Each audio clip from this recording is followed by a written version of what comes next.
Tinubu shaking as House of Representatives fight dirty over the 2024 budget. Hello viewers and welcome to Info Gist TV. Deputy spokesperson of the House of Representatives, Philip Abese, has knocked the member representing Gwaram Federal Constituency of Jigawa State, Rep. Yusuf Galambi, for making a careless and unpatriotic comment about the 2024 budget proposal presented by President Bola Ahmed Tinubu.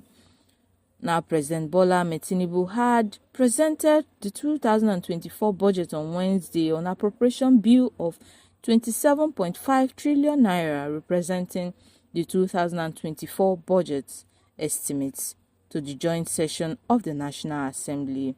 Rep. Galambi, a member of the New Nigerian People's Party (NNPP), had, during an interview with BBC Hausa Service, accused Tinubu of presenting empty boxes, suggesting that the president was not ready for budget defense but only came out to deceive the populace. The lawmakers in the interview, reproduced in English language and published by a newsman, said President Bola Ahmed Tinubu read out his budget speech, including proposals for sectors, but did not give the lawmakers the document as was the tradition by previous presidents.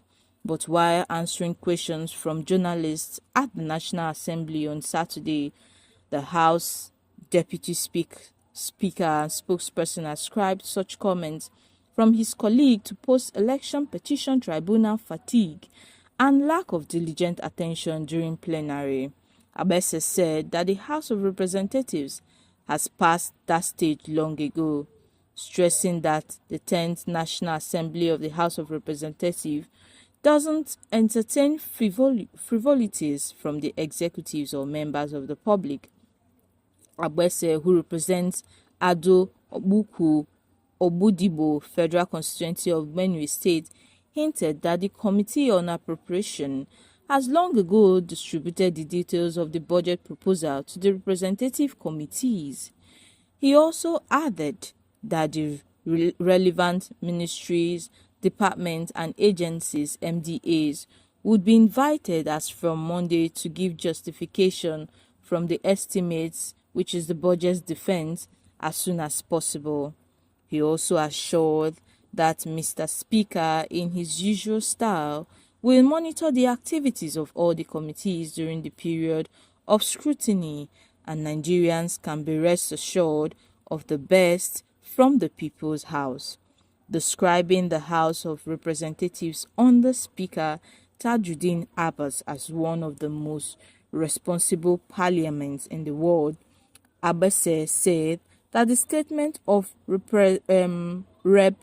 Galambi was not only careless but unparliamentary and unfortunate. Meanwhile, hundreds of people under the edges of civil society groups for good governance has said that the collaboration between President Bola Ahmed Tinubu and Senator Godswill Akpabio and the entire National Assembly is on the path of greatness for the country and Nigeria as a whole.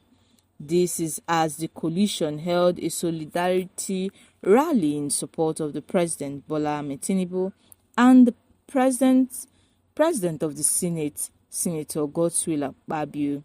The convener of the group, Chief Ogaku Dominic, who addressed the media at the National Assembly venue of the march, said that the solidarity rally was to drum support for the President and Senator Akpabio.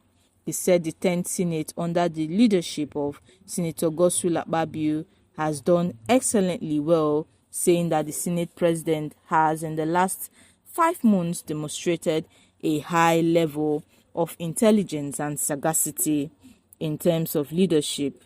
In their words, "We are here to drum support for the 10th National Assembly, particularly the Senate, under the dynamic leadership of His Excellency, the Uncommon Transformer, Senator Godswill Akpabio." Akpabio, for his tacit support to government of our president Asiwaju Bola Ahmed Tinubu and his renewed hope agenda.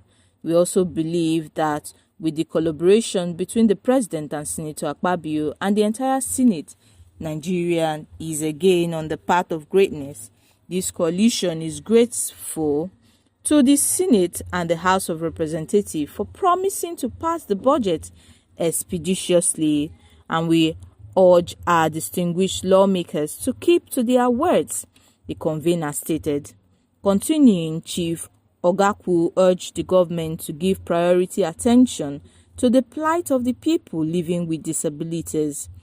In their words, we are here with the people living with disabilities, their plights, and we are appealing to the government to use social interventions funds and take care of the vulnerable amongst us. They also thanked the president for his goodwill and urged President of the Senate, Godswill Akpabio, and Bola Ahmed Tinubu to always have Nigerians' interests at heart. Again, President Bola Ahmed Tinubu takes 1,400 Nigerians, Africa's largest delegations, to the UAE Conference on Public Funds. At least 589 people followed the president directly to the conference, including cabinet members and their aides. Civil servants are also on the list, including some officials whose purviews did not cover climate policy, like an Interior Ministry aide in charge of personnel management. The UAE accounted for the largest ever registered delegations of any country, with 4,409 badges, followed by Brazil with 3,081 badges. Nigeria and China are joined third with 1,411 badges each.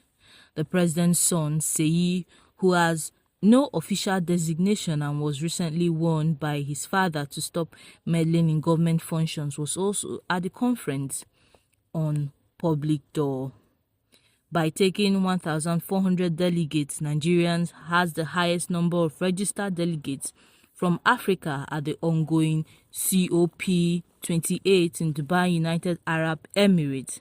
And according to a list published by the United Nations Framework Conventions on Climate Change, UNFCCC, Nigeria is also third highest overall in number of delegates at the conference. The body also released the list of participants from Nigeria who would be taking part in the event, which range from people in the president's office to private to non-governmental groups in Lagos and other parts of the country. While the list also includes the media and non-governmental organizations, it was unclear how many of them were funded by the public. But representatives of the media organizations like the NTA, NAN, VON, and Radio Nigeria, amongst others, are already government employees and will be funded by the taxpayer of the UAE. The UN also said that Nigerians has the third largest delegations to the event, behind only China and Brazil, which both have significant input in global climate policies than Nigeria. Nigeria's delegation surpassed the United Nations Kingdoms, and the European Union, according to the United Nations disclosure.